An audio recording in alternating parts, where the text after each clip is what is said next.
The first sign was the scent of perfume. Not my perfume, something old-fashioned like lilacs and dust, a ghost of a fragrance that would appear in the hallway and vanish before I could place it. I chalked it up to the building's ancient ventilation, or a memory triggered by the smell of my own soap. Then, the shadows began to feel patient. It wasn't anything I could prove. You can't take a picture of a feeling. But I'd wait in the deep, soundless hours of the night with the certain, unshakable knowledge that the darkness in the corner of my bedroom was waiting. Not threatening, not yet, just observing. A dense, silent audience of one. I live alone. I've always cherished the silence, the sovereignty over my own space. But the silence began to change. It wasn't an absence of sound anymore. It was a held breath. I found myself tiptoeing in my own home, as if not to disturb someone, or something. The small things piled up. A book I'd left on the coffee table would be on the shelf in the morning. A single cup, clean and dry, would be sitting in the middle of the kitchen counter. I told myself I was forgetful, stressed from work, my mind playing tricks. The human brain is a pattern-seeking machine, and mine was evidently finding patterns in chaos. But the reflection broke me. I was brushing my teeth, lost in the mundane ritual, when I saw it in the mirror. Just for a fraction of a second, a flicker in the periphery behind me. A woman, pale and indistinct, sitting on the edge of the bathtub.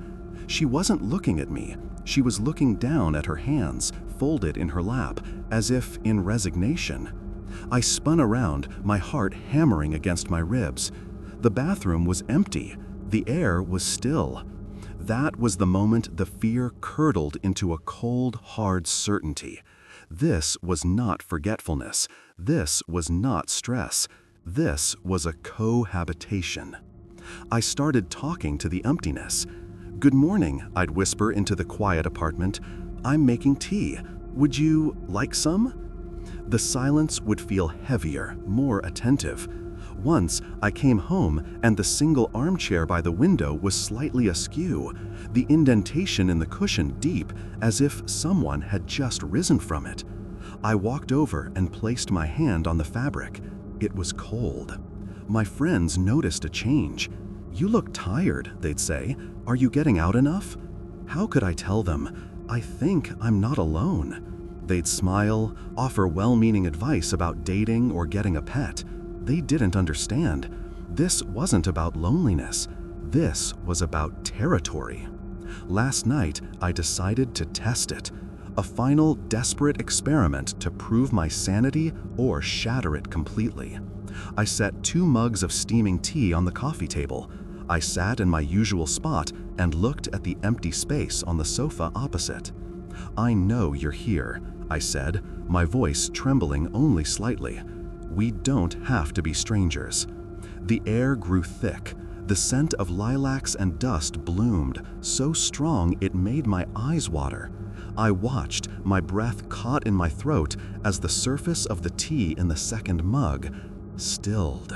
The tiny, swirling steam currents I could see in my own cup simply stopped in theirs. The liquid became a perfect, motionless pool. And then, a sound, faint like a sigh of immense weariness. It didn't come from the sofa. It came from right beside my ear. A feeling, not a voice, pressed into my mind. It wasn't words, but a clear, profound sentiment of sorrow, of a long, long wait. I am not being haunted. I am being accommodated. This was never my home alone. I am the new tenant, the loud one, the one who disturbs the peace. The thought should terrify me, and it does. But beneath the terror is a stranger, more unsettling emotion, a sense of relief. The confirmation is a poison and a cure. I am not going mad. The shadows are patient because they have all the time in the world. The perfume is a memory I don't possess. The shifted objects are gentle reminders that I share this space. I looked at the still surface of the tea in the second mug, and for the first time, I didn't feel afraid. I felt seen. I think, therefore, I am not alone, and I know now, with a chilling and absolute clarity, that I never will be again.